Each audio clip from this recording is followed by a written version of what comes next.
the Shaker Bridal, Nathaniel Hawthorne. One day, in the sick chamber of Father Ephraim, who had been 40 years the presiding elder over the Shaker settlement at Goshen, there was an assemblage of several of the chief men of the sect. Individuals had come from the rich establishment at Lebanon, from Canterbury, Harvard, and Alfred, and from all the other localities where this strange people have fertilized the rugged hills of New England by their systematic industry. An elder was likewise there, who had made a pilgrimage of 1,000 miles from a village of the faithful in Kentucky, to visit his spiritual kindred, the children of the sainted Mother Ann. He had partaken of the homely abundance of their tables, had quaffed the far-famed Shaker cider, and had joined in the sacred dance, every step of which is believed to alienate the enthusiast from earth, and bear him onward to heavenly purity and bliss. His brethren of the north had now courteously invited him to be present on an occasion, when the concurrence of every eminent member of their community was peculiarly desirable. The venerable Father Ephraim sat in his easy chair, not only hoary-headed and infirm with age, but worn down by a lingering disease, which, it was evident, would very soon transfer his patriarchal staff to other hands. At his footstool stood a man and woman, both clad in the Shaker garb. "My brethren," said Father Ephraim to the surrounding elders, feebly exerting himself to utter these few words, "here are the son and daughter to whom I would commit the trust of which Providence is about to lighten my weary shoulders. Read their faces, I pray you, and say whether the inward movement of the Spirit hath guided my choice aright." Accordingly, each elder looked at the two candidates with a most scrutinizing gaze. The man, whose name was Adam Colburn, had a face sunburnt with labor in the fields, yet intelligent, thoughtful, and traced with cares enough for a whole lifetime, though he had barely reached middle age. There was something severe in his aspect, and rigidity throughout his person, characteristics that caused him generally to be taken for a schoolmaster, which vocation, in fact, he had formerly exercised for several years. The woman, Martha Pearson, was somewhat above 30, thin and pale, as a Shaker sister almost invariably is, and not entirely free from that corpse-like appearance which the garb of the sisterhood is so well calculated to impart. "This pair are still in the summer of their years," observed the elder from Harvard, a shrewd old man. "I would like better to see the hoarfrost of autumn on their heads. Methinks, also, they will be exposed to peculiar temptations, on account of the carnal desires which have heretofore subsisted between them." "Nay, brother," said the elder from Canterbury, "the hoarfrost and the black frost hath done its work on brother Adam and sister Martha, even as we sometimes discern its traces in our cornfields, while they are yet green. And why should we question the wisdom of our venerable father's purpose although this pair, in their early youth, have loved one another as the world's people love? Are there not many brethren and sisters among us, who have lived long together in wedlock, yet, adopting our faith, find their hearts purified from all but spiritual affection? Whether or no the early loves of Adam and Martha had rendered it inexpedient that they should now preside together over a Shaker village, it was certainly most singular that such should be the final result of many warm and tender hopes. Children of neighboring families, their affection was older even than their schooldays. It seemed an innate principle, interfused among all their sentiments and feelings, and not so much a distinct remembrance, as connected with their whole volume of remembrances. But, just as they reached a proper age for their union, misfortunes had fallen heavily on both, and made it necessary that they should resort to personal labor for a bare subsistence.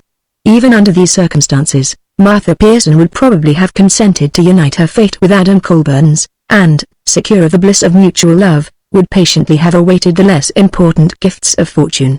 But Adam, being of a calm and cautious character, was loath to relinquish the advantages which a single man possesses for raising himself in the world. Year after year, therefore, their marriage had been deferred. Adam Colburn had followed many vocations, had traveled far, and seen much of the world and of life. Martha had earned her bread sometimes as a seamstress, sometimes as help to a farmer's wife, sometimes as schoolmistress of the village children, sometimes as a nurse or watcher of the sick, thus acquiring a varied experience, the ultimate use of which she little anticipated. But nothing had gone prosperously with either of the lovers. At no subsequent moment would matrimony have been so prudent a measure as when they had first parted, in the opening bloom of life, to seek a better fortune. Still they had held fast their mutual faith. Martha might have been the wife of a man who sat among the senators of his native state, and Adam could have won the hand, as he had unintentionally won the heart, of a rich and comely widow. But neither of them desired good fortune save to share it with the other. At length that calm despair which occurs only in a strong and somewhat stubborn character, and yields to no second spring of hope, settled down on the spirit of Adam Colburn.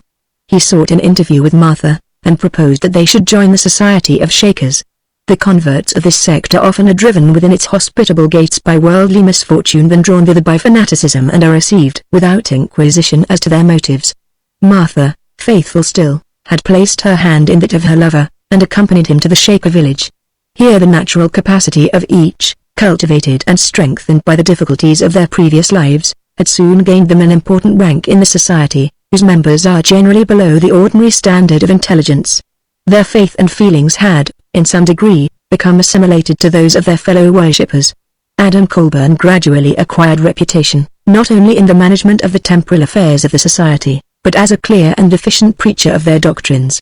Martha was not less distinguished in the duties proper to her sex.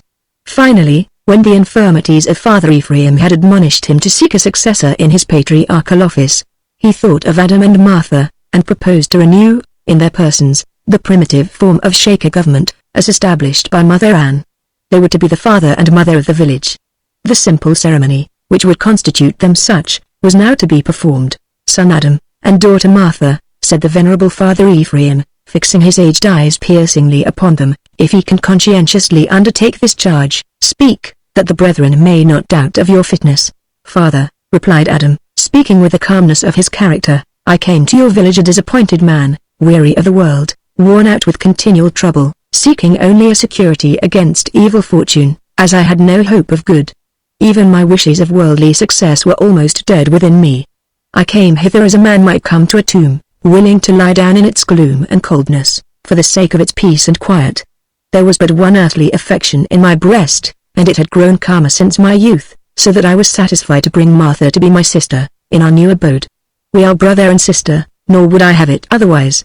And in this peaceful village I have found all that I hoped for, all that I desire. I will strive, with my best strength, for the spiritual and temporal good of our community. My conscience is not doubtful in this matter. I am ready to receive the trust. Thou hast spoken well, son Adam, said the father. God will bless thee in the office which I am about to resign. But our sister, observed the elder from Harvard, hath she not likewise a gift to declare her sentiments? Martha started, and moved her lips, as if she would have made a formal reply to this appeal.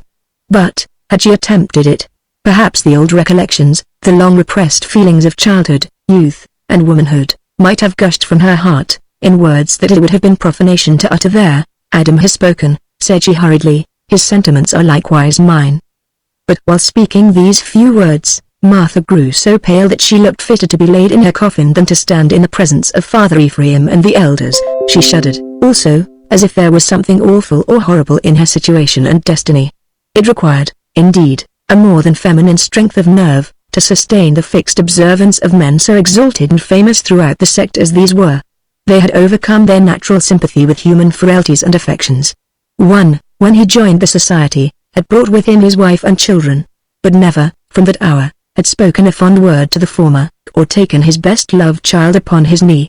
Another, whose family refused to follow him, had been enabled, such was his gift of holy fortitude, to leave them to the mercy of the world.